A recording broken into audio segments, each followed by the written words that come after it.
So hi everyone, just to reiterate, I know we've had a handful of more people come in. If you could just make sure you're muted when you're not speaking, that would be ideal. My name's Izzy, I'm the press and media manager here at Vault Festival. And during Vault's cancellation and Vault Creative Studios, I've also been doing a lot of work on our artist development programme. I'm joined by Beck Martin, who's our head of programming, and Lyn Gardner, who we're very excited to have here. Thank you for coming, and thank you to all of you for joining us. Just a little bit of housekeeping at the top of the session. As you'll have heard, we're recording. If you'd rather keep your cameras off, that's completely fine, but just to make you aware, that is happening. There are also some captions that you can enable at the bottom of your screen, the little CC live transcript button. I would just say that this kind of captions live and isn't always 100% accurate, but it's pretty good.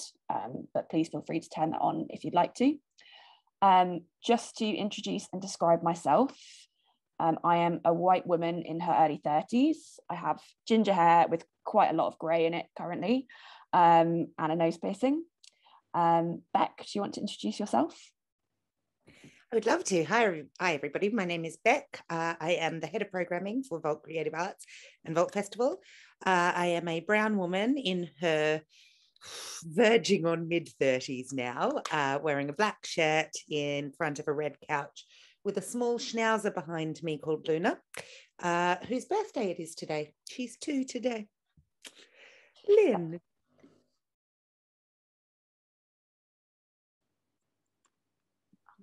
Sorry, after all this time, I'm still rubbish at the unmuting. My name's Lyn Gardner. I've been sort of writing about theatre and thinking, I guess, out loud about it for the last almost 40 years.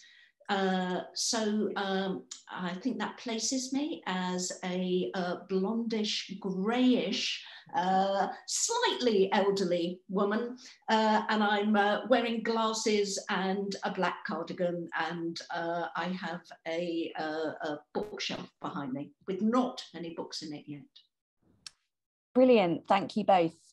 So just to explain how tonight's session is going to work, this is about an hour. We've got a few sessions that Beck is going to be asking Lyn, just to kind of get some discussion going. And then we're going to open the floor to artist questions, and we will try and get through as many as we can, bearing in mind the session's only an hour, and I expect that all of you have a lot of things that you want to ask. So if I can ask people to please put their questions in the chat box, that would be brilliant. Just so we can kind of keep an eye on how many are coming in and we don't miss any, and I will field those to Beck and Lyn. So we'll open the floor for that kind of in about sort of 10-15 minutes. But Beck, if you're happy to kind of start. Yeah. Hey Lyn, I know we did this already, but it's just really lovely to see you again after all this time. So can you tell us a little bit about your career in arts journalism? Where'd you start? Well, I guess I started at university, where I started writing for the local, not for the local paper, for the student newspaper. I did drama at the University of Kent. What would I have liked to have been? I guess I probably thought that I'd like to be a director, because that's what I spent most of my time at university doing. But I had no idea how you set about being a theatre director. But I did have some ideas about kind of journalism. And I moved to London, and I was really, really lucky that City Limits magazine had just been set up by the striking staff of Time Out. And I went to work at City Limits. And so that's where I really began. Amazing. And then I moved on to Guardian, and I so vividly remember the outpouring of kind of love and frustration around your leaving the Guardian as well. You've always been such a champion of new work. I'd love you to talk to us a bit about the challenges that early career artists face and how you think they've changed since you started writing. I think the challenges are really enormous, but then in the period of which I've been writing about theatre, which is from, you know, the 1980s right through to the present day, I think the other thing about it is that theatre has changed so enormously during that period. And I think I kind of wrote about it the other day. You know, one of the things that I think as a critic, you can only respond to the theatre that is being made to some degree. Where I think, and I don't think it's your job to actually to decide which theatre it is that should be made. As a critic, you mean? As a critic, yeah. I think that's the artist's job. But I think the way that you can, in some ways, kind of help shape the culture is, in fact, who you choose to review. And I think and my view would partly be, why on earth wouldn't you want to seek out the new and the work being made by emerging artists, because those are the people who are going to change the culture.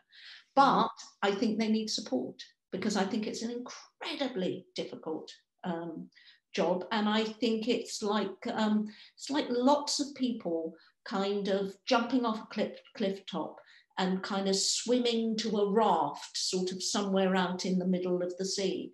And I think only a few managed to get to the raft.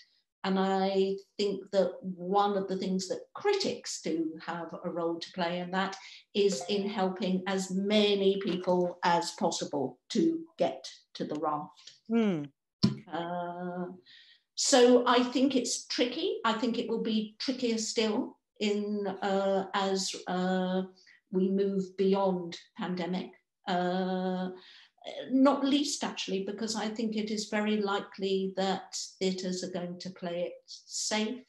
There are huge log jams of work made by people who are already more established.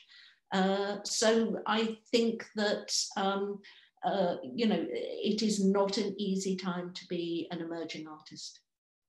I'd love to pick up on something that you said there about critics not necessarily seeking out that work from early or emerging artists.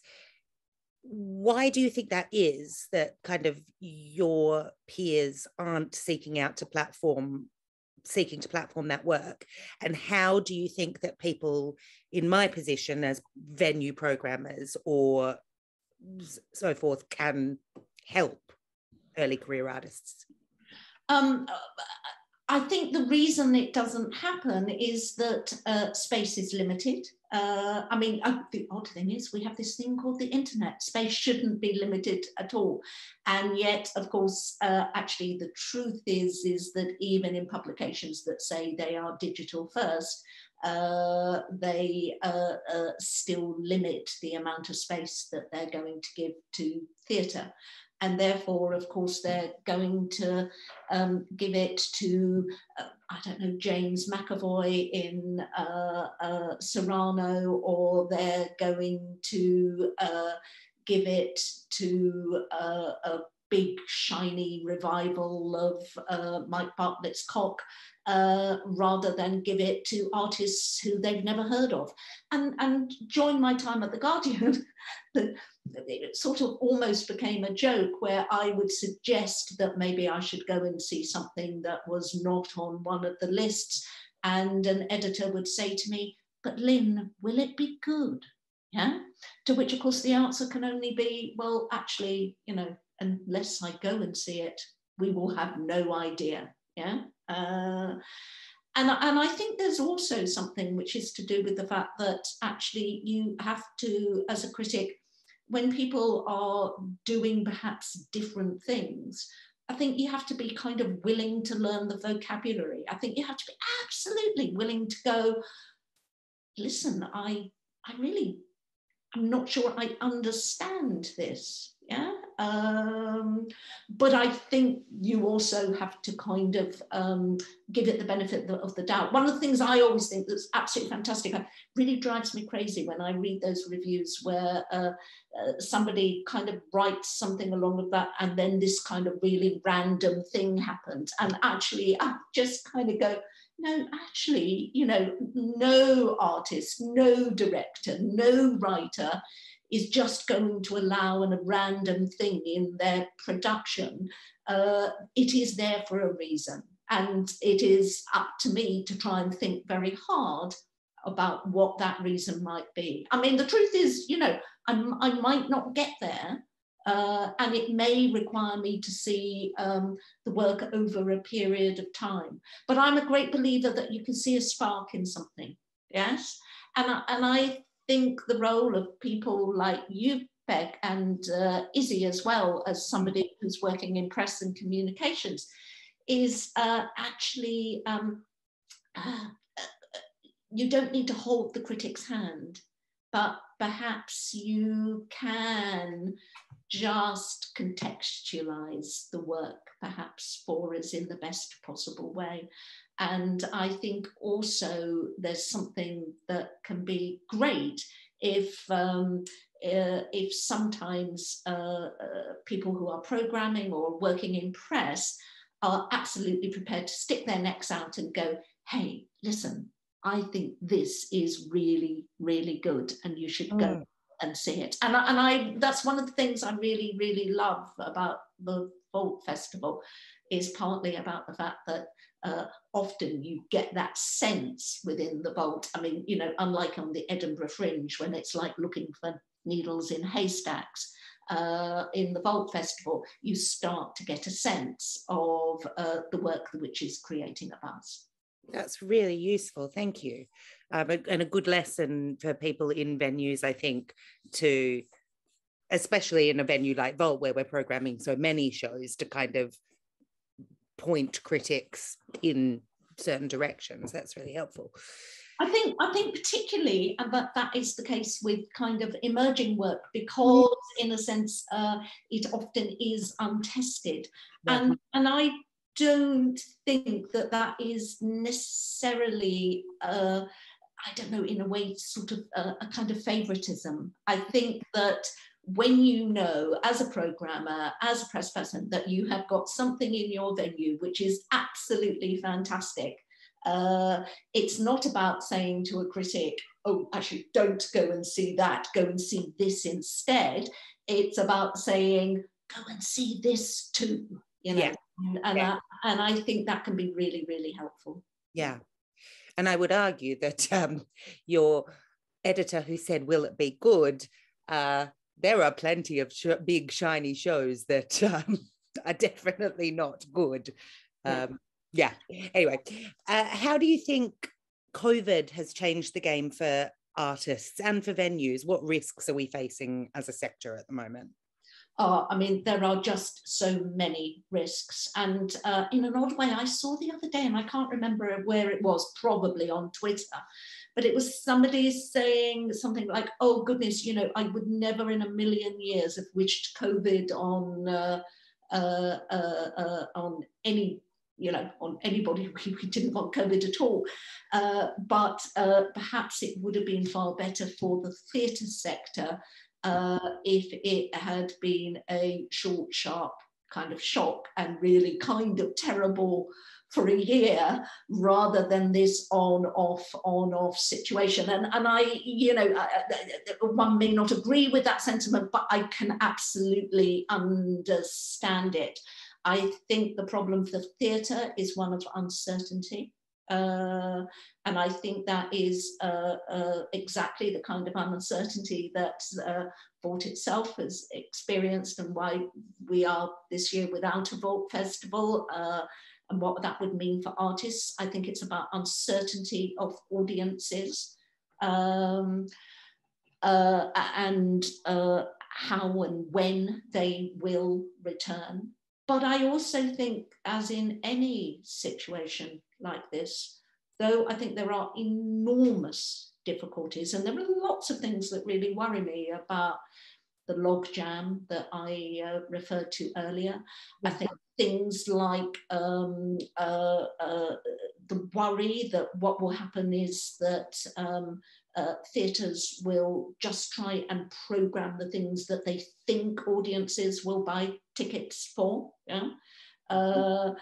The absolutely kind of fundamental thing that, in fact, that we realised during the pandemic, that theatre doesn't work, that it definitely doesn't work for freelancers, and it leaves them high and dry.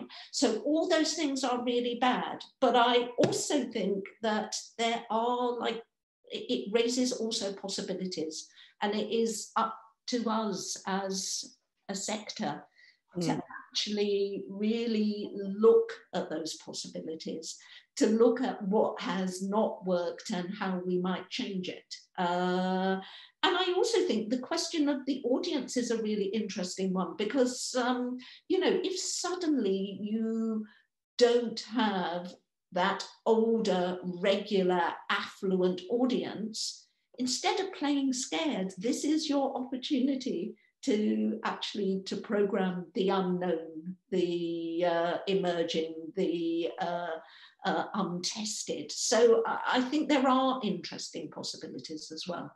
Yeah, absolutely. Izzy, I think we'll open questions up to the floor now. Yeah, brilliant. We've got a couple of questions in the chat already, but just a reminder to pop your questions in the chat. They can be really broad questions, or they can be more specific. Anything is fine. We'll try to get through as many as we can. So our first question is, where do you see theatre criticism going as an industry? Over the past few years, I've seen top critics being let go with budget cuts. Do you think it's a dying field? Big question, Lyn. It is a big question, and I laughed because actually, interestingly, I can always remember, and I'm going back in my earlier days at The Guardian and before the arrival of the internet, and often I used to kind of introduce myself by saying, my name is Lyn Gardner, I write about theatre for The Guardian, and I am a dodo on the verge of extinction. I still seem to be kind of going.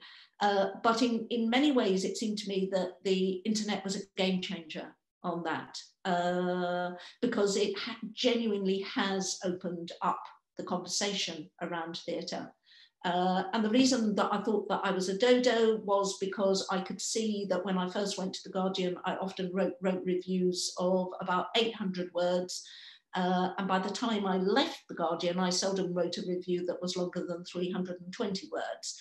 So what was happening was that criticism in itself was beginning to disappear from the pages of, from the arts pages of broadsheet newspapers.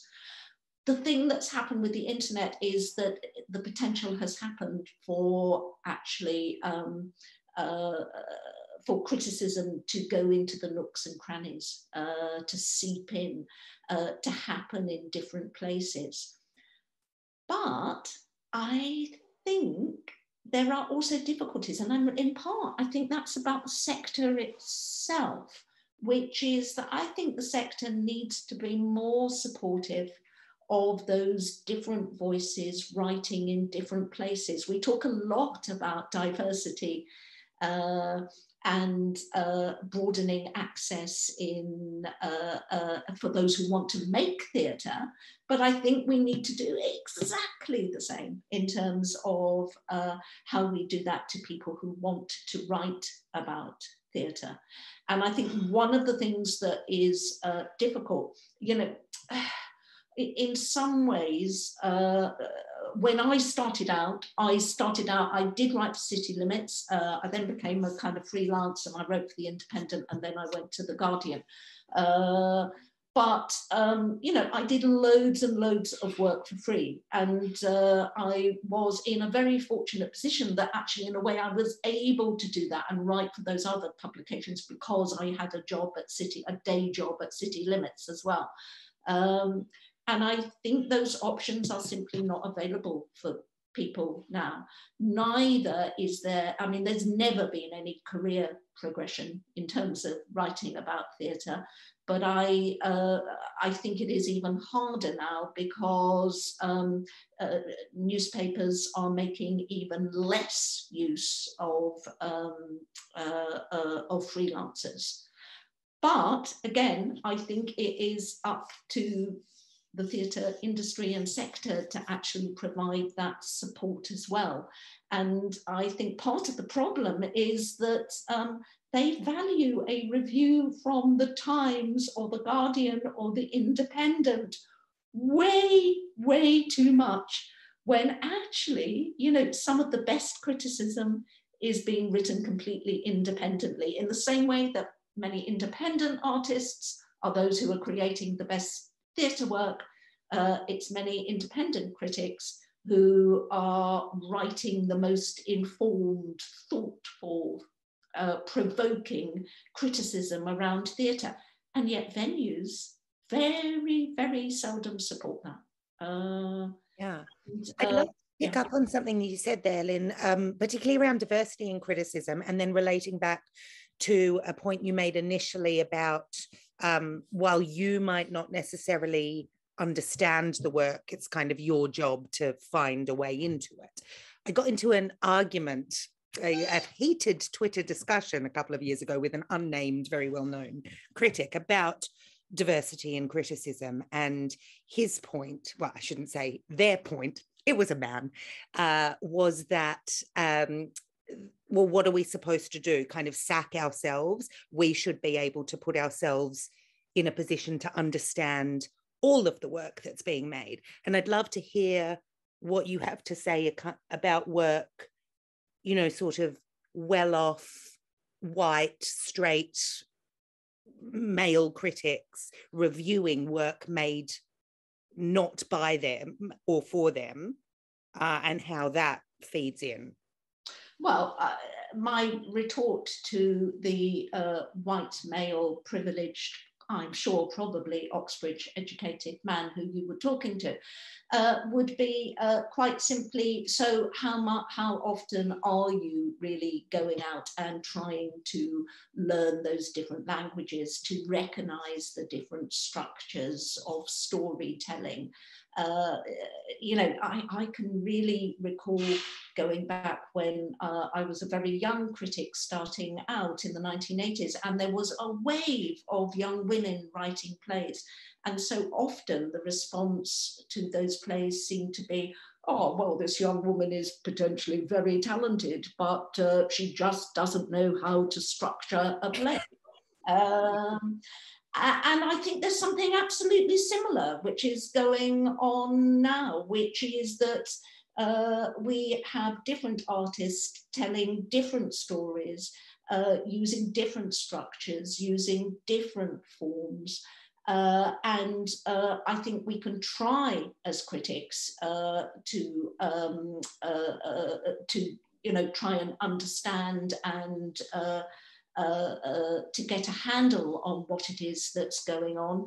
But wouldn't it be better actually if there are people who will immediately have a handle on that work, who will immediately have a way in and can write about what is happening? I just do not see the argument for not having greater diversity. I really don't. And I think that's diversity in many, many different forms. I'm all for children writing reviews, though my experience of trying to get them to do that is that they generally want to review the ice cream in the interval. But you know, why don't we have the people for whom the work is intended, or who has a natural community around it, allow that community to actually voice what they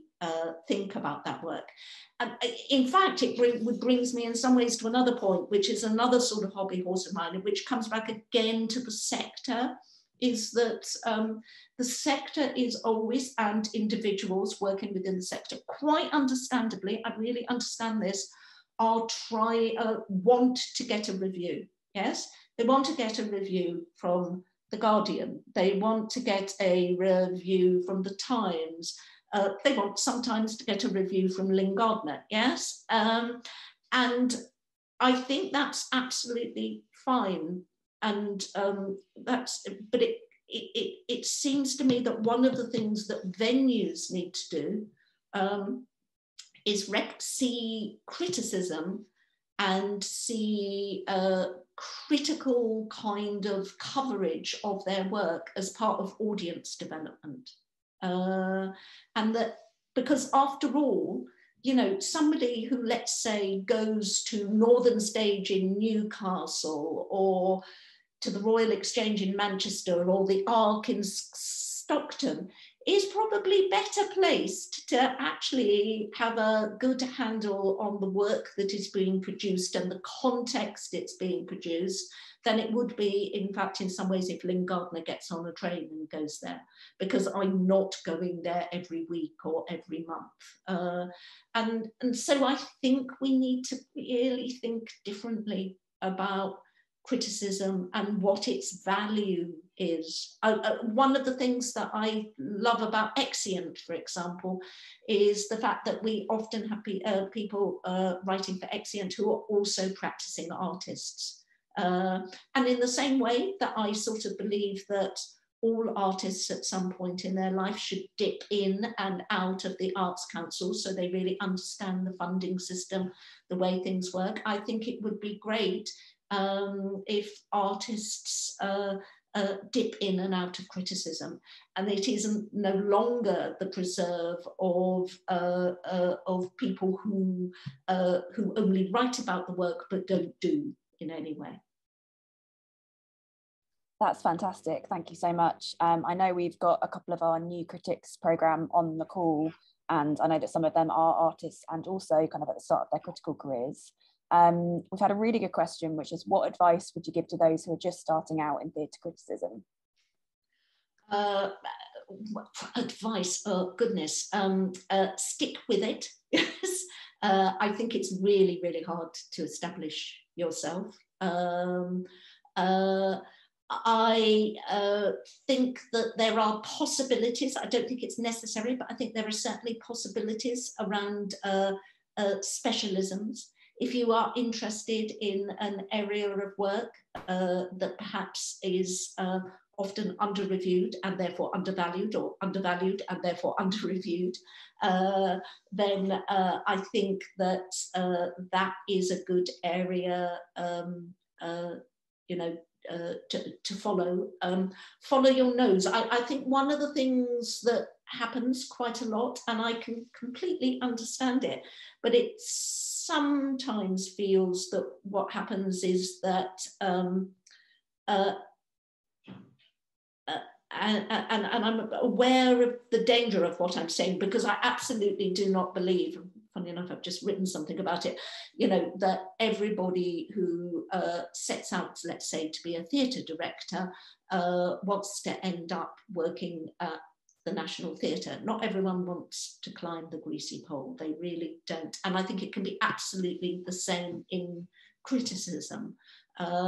Goodness, when I was at The Guardian, I used to give a sigh of relief when I saw what Michael Billington, my then colleague, had selected to see, and went, oh, thank God I don't have to go and see that, because I can go off somewhere more interesting and see something that I'm sure will be much more interesting.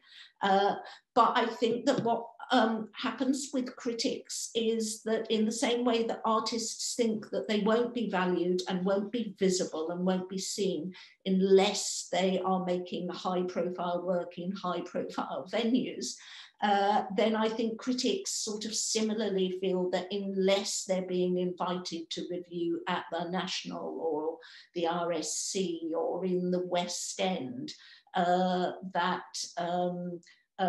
what they're doing is not valid. And listen, you know, it's absolutely brilliant to get an invite to see Emma Rice's Wuthering Heights at the National, or you know, really thrilling, or you know, to get to see a big West End show.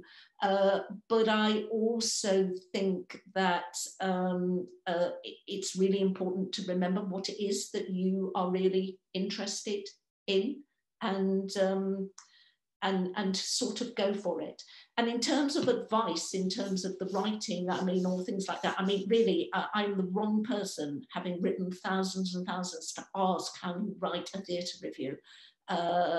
I don't really know, but I think the really fundamental thing is be honest, yeah? Don't go, oh goodness, I didn't understand this, and but it must be very clever, and I can't show that. And just remember that all you are doing is responding to something as you. I am responding as Lyn. Yes, and if you do that, you're not taking an exam. And if you kind of think in that way, then I think it takes the pressure off, because there is no right or wrong. You're just making a response. Yeah. Thank you, that's great. Another sort of advice question, I'm sorry, but it's a slightly different one. What advice would you give to emerging artists in terms of standing out to critics in a highly competitive environment? A festival such as Vault or Edinburgh Fringe, for example. I know Edinburgh Fringe is even bigger than us, so there's even more competition. I think that's such a good question. I would always say, and this is going to sound arrogant, and I really don't mean it at all, but it is something that I do say to artists, and particularly emerging artists, quite a lot of the time, particularly in that environment of something like Vault or something like the Edinburgh Fringe. I sometimes worry that, particularly with the Edinburgh Fringe, that people have made so much effort and spent so much money and sacrificed so much in order to get there, that they're just desperate to be noticed. And often it's the case that people don't get noticed. There is loads and loads of really fantastic work that takes place every year that flies under the radar. And the example I would always give of this would be somebody like Bryony Kimmings. Bryony is a really good example of somebody who had been making work for a very long time, but slightly kind of flying under the radar. And eventually she was making a piece called Sex Idiot, which was about getting an STD. And she kind of very cannily went, I think this is an Edinburgh show. Yeah. So she went, I think this is an Edinburgh show, i.e. like it might sell. Yeah. And secondly, I think I have made something really good. Yeah. And that was the moment that she went to Edinburgh, and that was the moment that she invited all the critics and she got noticed. So I suppose what I'm really saying is think hard. Critics, we are invited to review. Yeah. So think hard about when you invite us. I mean, I know this is an absolutely insane proposition, because if you have spent all that money on going to Edinburgh, you know, you're not going to go if Lyn Gardner says that she'd like to come, or somebody from The Guardian says that they'd like to come. I'm probably not going to say no. But actually, I have enormous respect for sometimes the odd company who have turned around and said, actually, now we're here, we would prefer it if you didn't come this year. There are advantages. It works both ways, because sometimes I will go and see something and I might not think it's good. And in fact, I definitely would not want to write about it. One of the great things about festivals is that you don't necessarily have to write about everything. And I think if somebody doesn't write about your show, I think they should and be willing to have a conversation with you if they've had a free ticket in order to do that. But I think, you know, there might be kind of good reasons. So I might have seen a show and I would have gone, listen, I didn't think the show was particularly good, or that it had lots of flaws in it. But sometimes it would be enough that I'll go, but actually, at about 35 minutes in, there was this moment that was so fantastic. I would definitely go back and see that company's work again. And that's kind of really great when that happens. But equally, I would say it does sometimes happen the other way, which is that you do go and see something, and actually it may be a year later that the company makes something absolutely fantastic, but you probably won't see that show because you went to see the first show. So it's about knowing when you are ready, in a way, because everybody has to practice, and the best possible practice, but the only practice that artists can have is if they get the opportunity to put their work in front of an audience, but they can choose when they put it in front of a critic. I have two questions for you to kind of follow up on that. The first one is, do you think a critic has a responsibility to find the good in a work? Do you think that, so when you say, oh, actually at 35 minutes, there was this incredible moment, do you think part of a critic's responsibility is to find the kernel of something? Or do you think a critic can just pan something if it's terrible? I think it depends on whether it's Peter Pan, El musical, or Menopause, the musical. Two of my 0-star reviews, where I have felt that there is something so kind of cynical and formulaic about what is being done that I have not for a moment hesitated to stick the boot in. Would I do that to an emerging company? No, I wouldn't, because I think the situation is absolutely it is a different situation. And I think that people need time to learn skill and craft and to develop their own voices in some ways. And that takes time, and that needs to be nurtured. And so the reviews that would most break my heart to write when I was at The Guardian, the fact now that kind of I write in a sense much more independently, means that if I was to go and see something, I could make the decision not to write about it at all. But I think that the reviews that broke my heart at The Guardian were when I went to see something, it was fledgling work, and it hadn't quite flown, and yet because it was on the reviews list, I had to write a review for The Guardian, and I'd kind of think to myself, this doesn't do this company any good at all.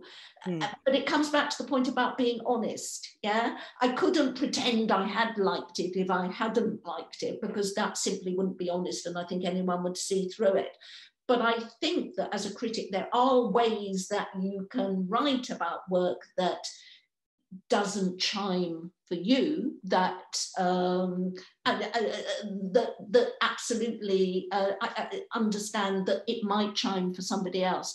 And I think with rare exceptions, and the two I've just mentioned, but on the whole, I think it doesn't hurt to temper what you write with kindness.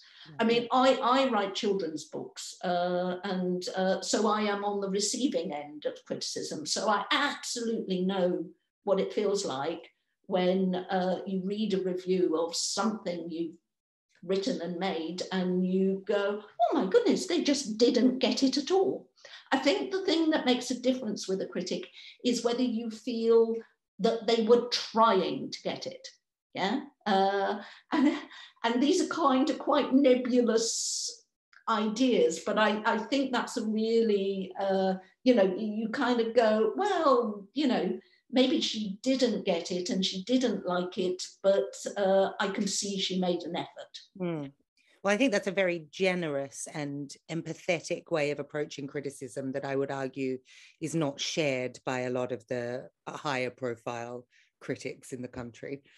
I think the other thing about it is just quite simply that it just comes down to input and time and effort and all those things. You know, there is absolutely the case that when I go and see a show at the Vault Festival, it takes effectively an hour of my time. And I think the very least that you can do is give it absolutely your full attention and to welcome it in the broadest way that you possibly can, because after all, for the artists concerned, that may be a year, 2 years, 3 years of their life, and they may have sold Granny in order to finance it, you know. Yeah. So my second question is sort of to do with exposure. So a lot of the reason that people want a review of their shows is to sell the show.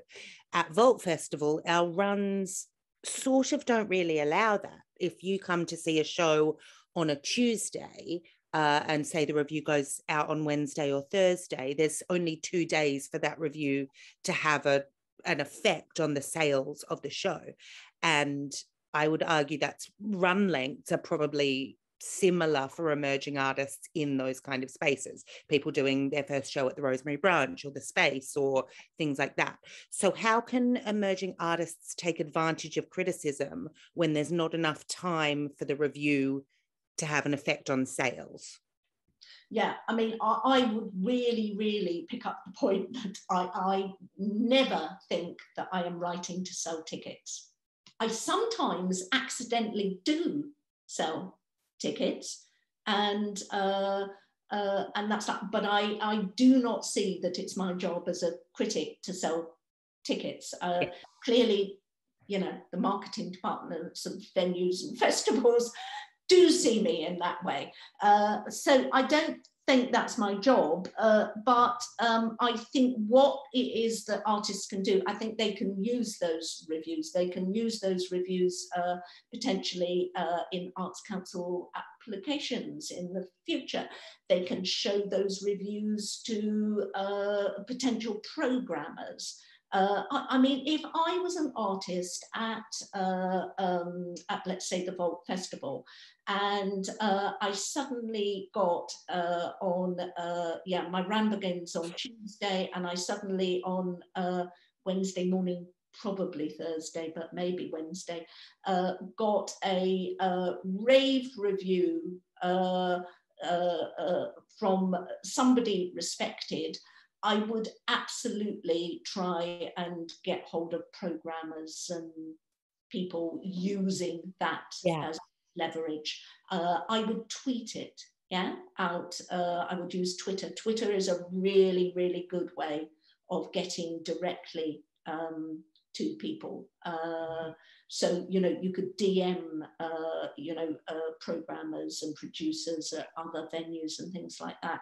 And I think you do have to be enormously proactive. And where criticism does make a difference, you know, is sometimes in getting people to go and see that. You know, the reviews, let's say, of something like Life of Pi, absolutely sent a whole load of West End producers hotfoot to Sheffield. Nika Burns with Everybody's Talking About Jamie, that would be another similar example. In Edinburgh, I think those kind of reviews in particular are very important, but often people's runs are longer. But I think that something like Vault, you can use them as well, but you have to be quick off the mark, you have to have energy, and you have to be canny. I think that's really great advice, is rather than using it to sell tickets, if you do happen to get a stonking review, use that to get the people for the next step. That's really good advice. Oh, hello. I just have one final follow-up question before we go back to the chat, which is, would you then recommend that artists who are, say, doing a week run allow the show to embed a little bit and, say, get a reviewer in on the Friday or Saturday rather than as early as possible? How do you feel about that? Well, I think this is really, really tricky, because I think probably, but I think it cuts both ways. Okay, so let me use an example of Edinburgh. Actually, in Edinburgh, often I would be in Edinburgh in the first 2 or 3 days of the festival, before the festival has really opened, when people are in preview. And without doubt, I would at that point would see a number of shows that probably would find it harder to make it onto my list once the festival kind of really gets going, normally on the Friday. The advantage is that I might see something and really, really like it. The disadvantage is that you've had no opportunity. You've had to hit the ground running. And actually, I might have seen it a week later, and by then it would have bedded in and, found where the timing and the things like that, and I would have felt kind of differently about it. But I think it's risky, but I think probably as a artist have to do it. And I think rather similarly at Vault, I would say if you can get people in on Tuesday and Wednesday, then do it, because actually the review is not of no use to you after your run has finished, but it's more use to you, one, in selling tickets if it's a rave, and two, perhaps in getting programmers and producers in if it's been seen earlier. So I think in the end, artists themselves really know about the work, about whether their work is good or not, or whether, every article I write, I go, oh, Lyn, I could have done that better, and I think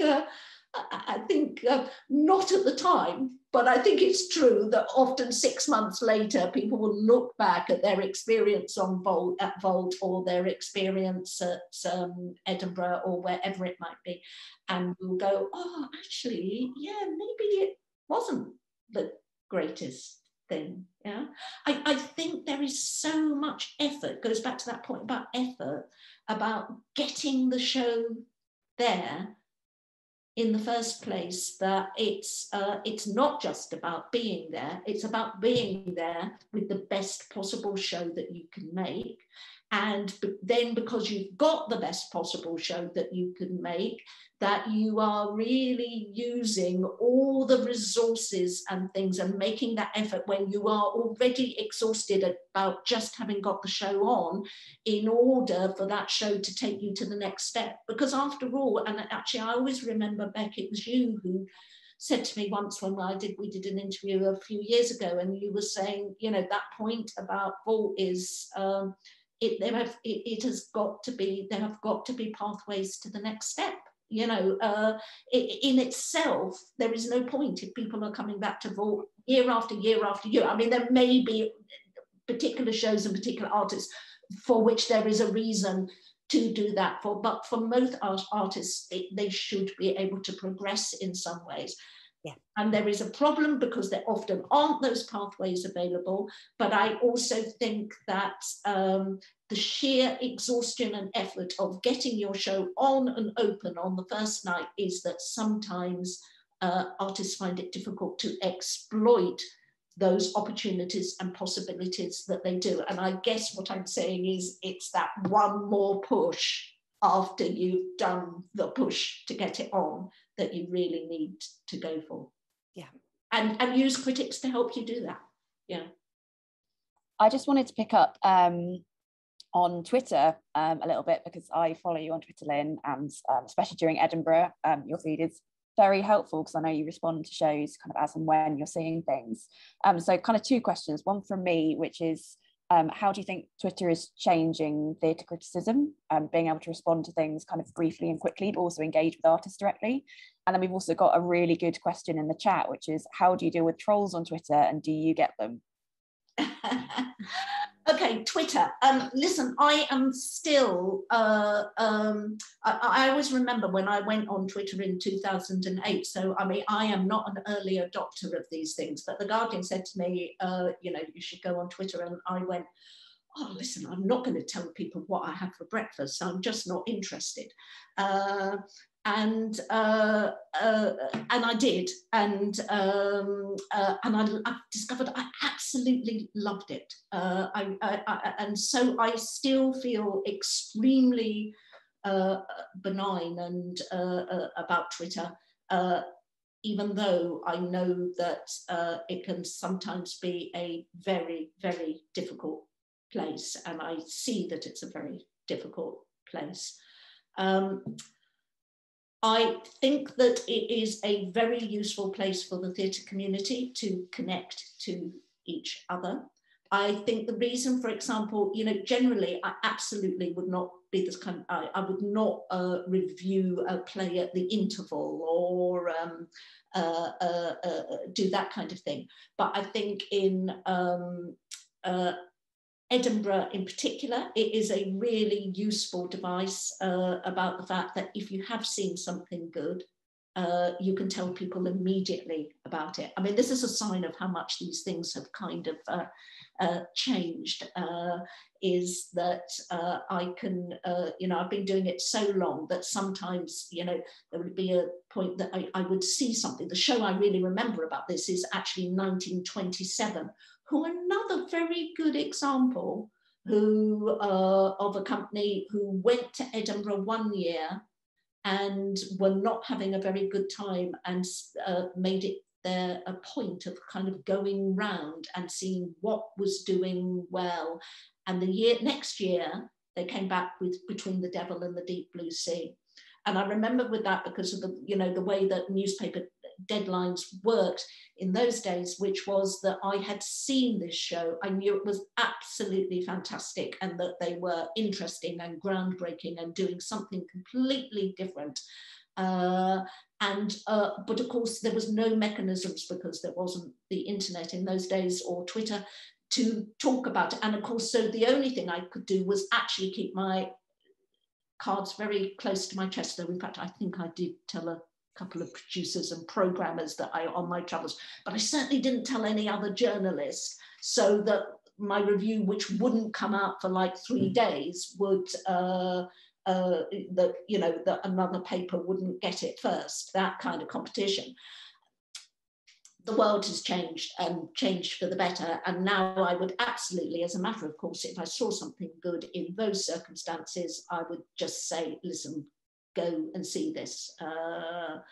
And so I think that that Twitter has all sorts of good things. I also think Twitter, I slightly feel sad because there was a period on Twitter when Twitter was less hectic, less confrontational, and it meant that there were lots of really interesting conversations. So there were more conversations around theatre and about different aspects of theatre. And it led to all sorts of things, including campaigns such as I'll Show You Mine, which was when independent artists realised that they were being played a bit by some venues and being offered different rates. And I'll Show You Mine was, let's be upfront. I would say, you know, what my rate is and what I am being offered, and you will tell me. And I think those kind of things have been really good. I think now people, you know, jump on things a lot more. I have been incredibly lucky. On the whole, I would say I've had very few trolls, and rather oddly, almost always somebody else has kind of jumped in and told them where to get off. If so, you know, I am enormously blessed, and I really understand why people find Twitter can be confrontational. But actually, I think it's exactly the same as anything else, which is And I see in the quote, and I think you mentioned it, Izzy, the thing about Tim Minchin and what you write and about trolls like that. Listen, if I write something, I have a platform. I'm extremely privileged. So if I write something and an artist disagrees with what I've written, or thinks I've misunderstood them, or I've not been fair, I am always prepared to have that conversation with them. I would always try to arrange a time to meet up for a cup of tea with them, or to have an email exchange, or whatever. But I think kind of, I don't know, shouting at each other is probably not very helpful. I'm going to squeeze in one more question, if that's okay, before we wrap up. I really appreciate everyone's time, and thank you for asking so many brilliant questions as well. I've learned a lot from this discussion, so it's been brilliant. This is actually, I think, from one of our new critics participants. He said, "There's a Joan Didion quotation that I keep returning to. I don't know what I think until I write it down. As a new and very nervous critic, I regard Didion's statement as a kind of truth. That said, I sometimes still don't quite know what I think about a show, even after writing my review. Any thoughts on how to move forward when you've written a review that doesn't quite cohere or capture a definitive thought or feeling?" Oh, goodness. It's Tara, isn't it, who's written this. Tara, listen, I still feel nervous every time I write a review. It never goes away. And I think probably if it does go away, I suspect you might not be a very good critic. So I think you're going to have to learn to live with the nerves, yeah? And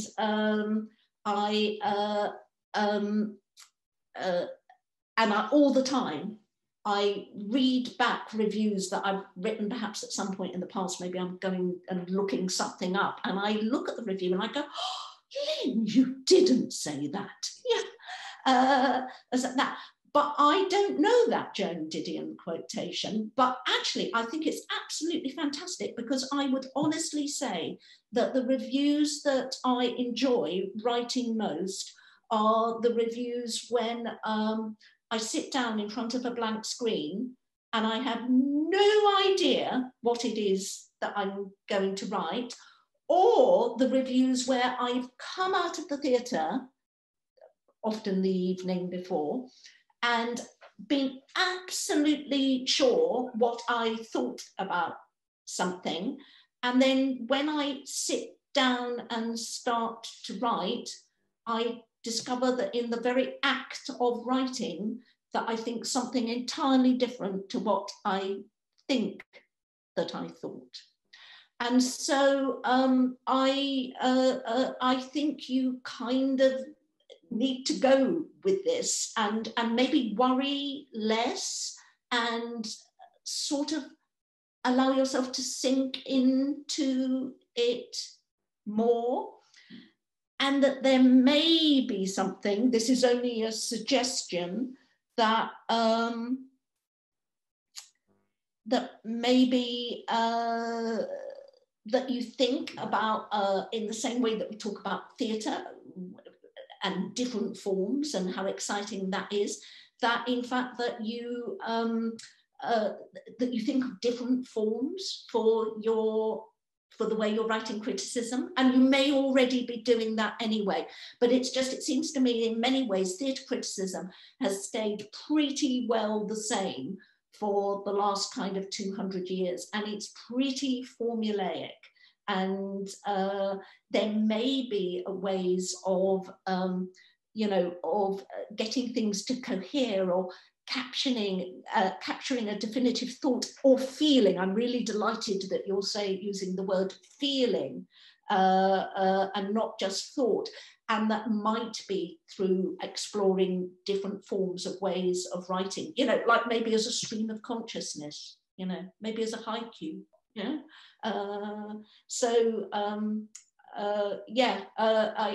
but listen, you'll always be nervous. You really will. I am. Can I just say something before we wind up? Because yeah, of course. Is that if there is anyone here who has been too shy to ask a question, or their question has not been picked up, you would be really, I'm really happy for you to email me. I'm on contact@lyngardner.com. Yeah. And if you've got a question or there is something you want to say that you didn't want to say in this forum, I'm really, really happy to hear from you. Just be good, maybe if you just put Volt in the, yeah. Brilliant. I've popped that email address in the chat box. So thank you so much for offering that. It's really kind. If anyone, for any reason, doesn't manage to copy and paste it, I know these things happen sometimes. You try and capture something from the chat and it doesn't quite work. Please do email me at press@vaultfestival.com and I will pass that on as well. And Lyn, it'd also be great if people aren't following you on Twitter. I know that's where a lot of your criticism and reviews and thoughts kind of go out once they're published. Is there a good handle for people to find you? I can I'm just at Lyn Gardner. As I say, I've been there since, I got there before all the other Lyn Gardners. Yeah. Brilliant. Thank you so much. I think that people should follow me because I quit Twitter and realized I couldn't rejoin, and now I have, but I've only got like 30 followers and I used to have 5,000. So I think you should all follow me too. Beck, if you want me to put your Twitter handle in the chat, I can.